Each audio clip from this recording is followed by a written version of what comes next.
Hello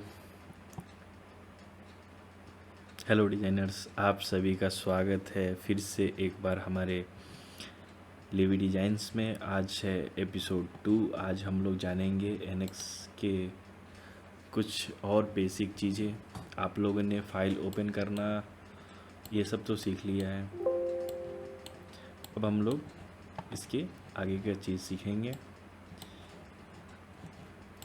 यहाँ पे file मैंने ओके कर दिया। जब भी आप इसे खोलते हैं तो एक बीच में एक ऐसा आपको दिखता है, इसे बोलते हैं कोऑर्डिनेट सिस्टम। आप इसे सेलेक्ट करेंगे तो आपको यहाँ दिखेगा सेलेक्ट किया हुआ चीज़। ये होता है हिस्ट्री। तो आज हम लोग हिस्ट्री के बारे में नहीं जानेंगे, आज हम लोग इसे टॉप बार जिसे बोलते हैं इसके बारे में जानेंगे। ये हमारा टॉप बार होता है, ये हमारा कोऑर्डिनेट सिस्टम होता है और इसे डेटम कोऑर्डिनेट सिस्टम बोलते हैं।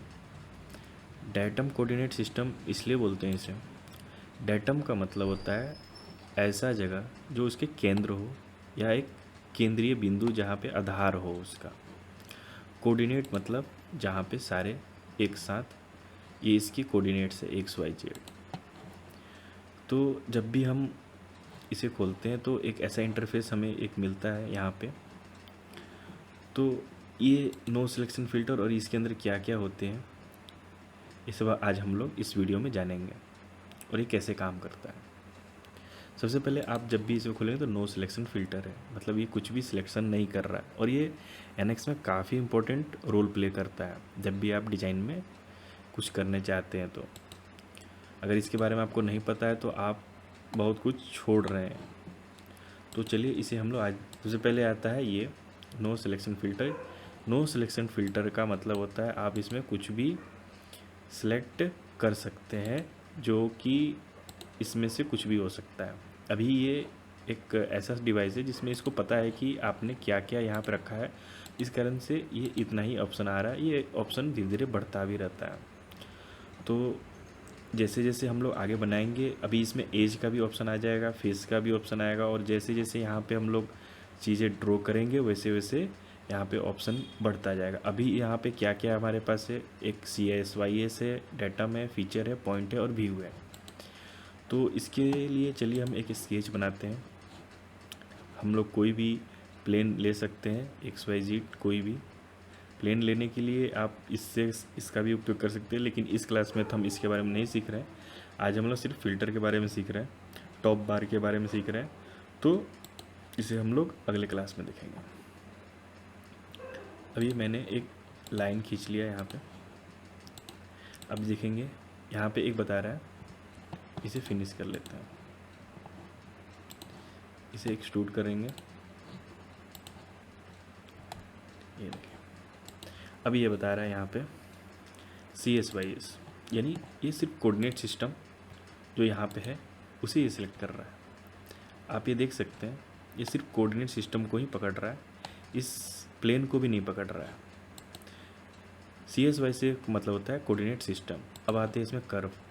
अब हम कर्व को सिलेक्ट करते हैं तो क्या कर्व कहीं पे है? ये कर्व नहीं है, ये कर्व यहाँ पे है। ये कर्व को इसने पकड़ लिया।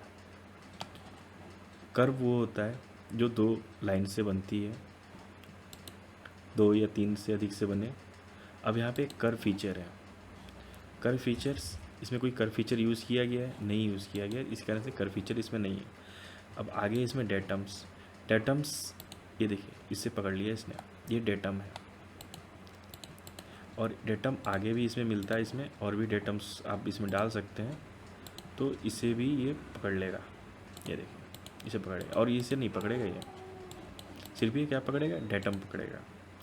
ऐसे एज है, इसकी एज को पकड़ेगा। जहाँ पर ज़्यादातर यूज़ होता है यहाँ पे ऐसे एज को सेलेक्ट करने के लिए, जब बहुत सारे फाइल्स होती हैं तो उस समय एज नहीं पकड़ता है, तो इसलिए हम इसे एज का फाइंड करने के लिए यूज़ करते हैं। अब आगे हम लोग देखेंगे, इसमें आता है फेस। फेस जब ऑब्जेक्ट बहुत सारे होते हैं उसमें जो भी फेस आप इधर चाहे या इधर चाहे उसका सिलेक्ट कर सकते हैं। अभी तो हमारा ये एक सीट है, इस कारण से इसमें एक ही फेस है, तो जो भी हम सिलेक्ट करेंगे ये दोनों तरफ से सिलेक्ट होगा। लेकिन अगर ये इसे हम इसे थिकन कर देंगे तो ये 2-3 फेस इसमें आ जाएंगे, फिर हम जो चाहेंगे उसे सिलेक्ट करेंगे। अभी ये सिलेक्ट हो रहा है, जिस फेस को चाहेंगे वो सिलेक्ट हो रहा है हमारा।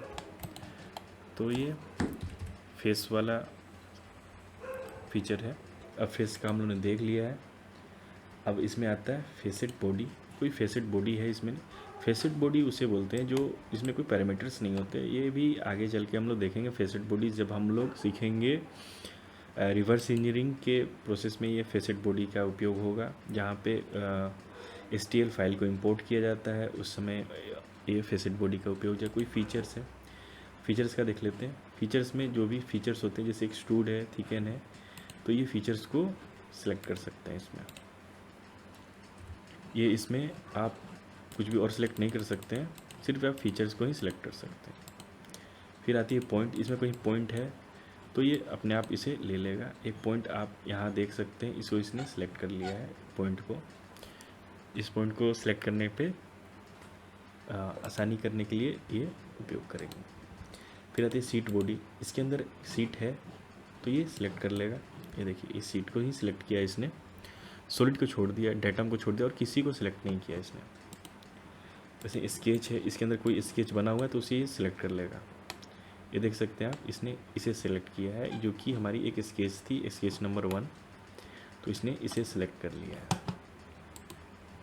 जैसे सॉलिड बॉडी को, इसके अंदर सॉलिड बॉडी है, ये सॉलिड बॉडी ही है, तो इसने इस सॉलिड बॉडी को सिलेक्ट कर लिया है। इसने सीट को सिलेक्ट नहीं किया, ना ही इसने कर्व को सिलेक्ट किया है, ना ही इसने डेटम को सिलेक्ट किया है। आप कितना भी कोशिश करें ये नहीं सिलेक्ट करेगा। अब आते हैं व्यू। व्यू को सिलेक्ट करते हैं, जिसमें देखिए कोई सिलेक्शन नहीं हो रही है। तो जब भी व्यू तब सिलेक्ट होगा जब हम लोग यहाँ पे देखेंगे, ये देखिए यहाँ से इसे सिलेक्ट कर ले रहा है ये। तो सबसे पहले इसे हम नॉट सिलेक्शन फ़िल्टर करेंगे, और ये हमारा, आप लोगों ने इसके बारे में, फ़िल्टर के बारे में जान गए।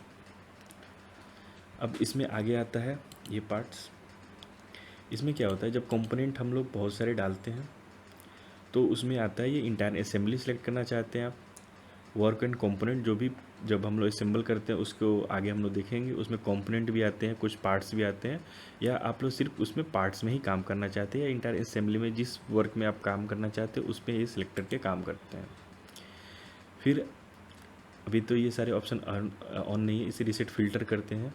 इसे रीसेट फ़िल्टर कर दिया जाता है। जैसे कोई भी अगर फ़िल्टर मैंने चूज़ कर रखा है तो उसे ये हटा देगा। फिर यहाँ से कलर फ़िल्टर भी आता है।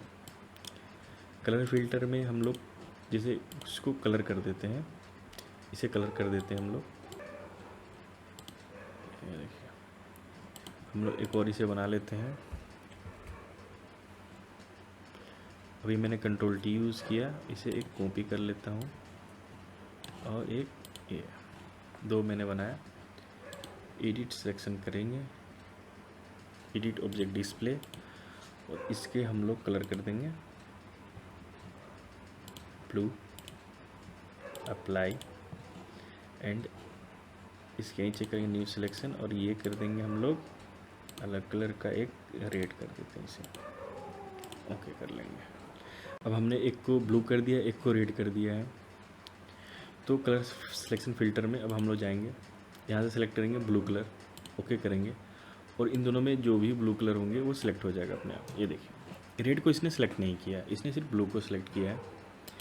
और हम चाहते हैं कि नहीं मुझे रेड वाला सिलेक्ट हो, तो हम रेड ऑन कर देंगे और इसमें करेंगे, पूरा सिलेक्ट करेंगे तो सिर्फ ये रेड वाला। और भी बहुत सारे पार्ट इसमें अगर होते हैं और हमें उस कलर का नाम पता है, या उस कलर को हम लोग जानते हैं किस कलर को मैंने सेट किया है, तो यहाँ से डायरेक्टली उस कलर फ़िल्टर का यूज़ करके हम लोग इस पर पता कर सकते हैं। इसलिए इसका उपयोग किया जाता है और अच्छे तरह से उपयोग किया जाता है। ये 3D बॉक्स सिलेक्शन है। जो भी हम लोग इसमें सेलेक्ट करेंगे, सेलेक्ट ऑब्जेक्ट, ये और ओके कर देंगे तो ये सिलेक्ट हो जाएगा। ये भी सिलेक्शन प्रोसेस ही है, ये मल्टी सिलेक्शन के लिए यूज़ किया जाता है। इसे भी हम लोग आगे जानेंगे। फिर आता है हमारे लिए ये इसे हम लोग सिलेक्शन के लिए यूज़ करते हैं। इसमें 3 तरह से आते हैं, रेक्टेंगुलर, लासो और सर्कल। रेक्टेंगुलर जब भी हम बनाएंगे तो ये देखिए एक रेक्टेंगल सा बन रहा है, ये रेक्टेंगल बन रहा है। अभी हम लोगों ने ये फ़िल्टर डाला है, इस कारण से ऐसे दे रहा है। इसे हम लोग यहाँ से रीसेट फ़िल्टर कर देंगे, अब ये सारा को पकड़ेगा। आप ये देख सकते हैं सारा को पकड़ रहा है, इसलिए ज़रूरी है इसे हटा देना। यहाँ से रीसेट फ़िल्टर कर देंगे तो कलर फ़िल्टर हट जाएगा। अब हम लोग इसमें देखिए रेक्टेंगल, ये हमारा रेक्टेंगल है। फिर आता है इसमें लेसो। लेसो होता है जैसे हम लोग ऐसे सिलेक्ट करना चाहते हैं इसे, तो हम लोग सिर्फ इसे सिलेक्ट करेंगे, या हम लोग सिर्फ रेड वाला को सिलेक्ट करना चाहते हैं तो हम लोग रेड वाला को सिलेक्ट कर लेंगे ऐसा। और एक और आता है इसमें सर्कल। सर्कल को हम लोग जो सर्कल की तरह उपयोग करेंगे वो इसमें सिलेक्ट हो जाएगा। जनरली इसे रेक्टेंगल में यूज़ करते हैं तो रेक्टेंगल ही सही रहता है। फिर आता है ऑल सिलेक्शन ऑफ हिडन, ये है एलो सेक्शन हिडन वायर फ्रेम। और फिर आता है इसमें हाईलाइट हिडन एजेस। जब हम लोग इसे सिलेक्ट करते हैं तो जो भी एजेस है उसे ये हाईलाइट करता है।